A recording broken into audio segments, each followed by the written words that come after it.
dahil sa patuloy na pagtaas ng presyo. Nagtakda na ng price ceiling sa bigas sa buong bansa si Pangulong Ferdinand Bongbong Marcos Jr. Ito'y para matiyak na rasunable at accessible ang presyo sa gitna ng nakaalarmang pagtaas sa retail price ng bigas sa mga palengke. Batay sa Executive Order No. 39 na nilagdaan ng Executive Secretary Lucas Bersamin na may petsang Agosto 31, nasa 41 pesos lamang kada kilo ang presyo ng regular milled rice, habang ang mandated price cap para sa well-milled rice ay nasa 45 pesos kada kilo lamang. Mananatili ang implementasyon nito maliban na lamang kung babawiin ni Pangulong Marcos ang naging rekomendasyon ng Price Coordinating Council ng Department of Agriculture at Department of Trade and Industry. Base sa monitoring ng DA, nasa 42 hanggang 55 pesos ang presyo ng local regular milled rice kada kilo sa mga palengke sa National Capital Region, habang nasa 48 pesos hanggang 56 pesos naman ang presyo ng local well-milled rice kada kilo. Pinasusuri din ni Pangulong Marcos sa Philippine Competition Commission, Department of Agriculture at Department of Trade and Industry ang mga paraan para malabanan ang kartel ng bigas sa bansa. Sa ganitong paraan, sinabi ng Pangulo na matutuldukan na ang pang-aabuso ng mga kartel na labis na nagpapahirap sa mga Filipino. Utos ng Pangulo na tiyakin na patas ang kompetisyon sa mga palengke at maitaguyod ang kapakanan at proteksyon ng mga mamimili.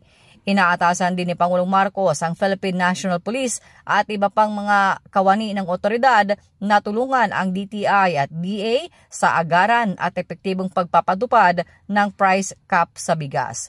Now, the real problem is in NCR. It's not so bad outside of Manila, Metro Manila. That's why maybe we will be focusing our efforts in Metro Manila. But I mean, if it comes to that, I would encourage anyone who finds that someone or retailer is selling at above the price ceiling, i-report po ninyo. I-report ninyo sa police, i-report ninyo sa DA, dun sa lugar ninyo, i-report ninyo sa local government para matignan po namin at tiyakin na hindi lalampas doon sa ating presyo na linagay na 40 pesos at 44 pesos. Sa ilalim ng Section 7 ng Republic Act No. 7581 o Price Act, maaaring magtakda ng hangganan ng presyo sa mga basic necessity at pangunahing produkto ang Pangulo ng Bansa sa bisa ng rekomendasyon ng Implementing Agency o ng Price Coordinating Council. Ito ay para makapagbigay ng epektibo at sapat na proteksyon sa publiko laban sa hoarding, profiteering at mga kartel. We have put together a structure for the continuing monitoring.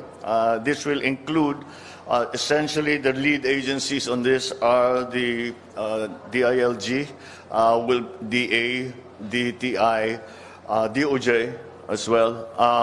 More or less, those are the agencies that will be, because all of those agencies already have regular inspections when it comes to other issues. So they will now apply the price ceilings that I have ordered in the EO that I signed yesterday, so that to make sure the prices stay within the limits that we have prescribed.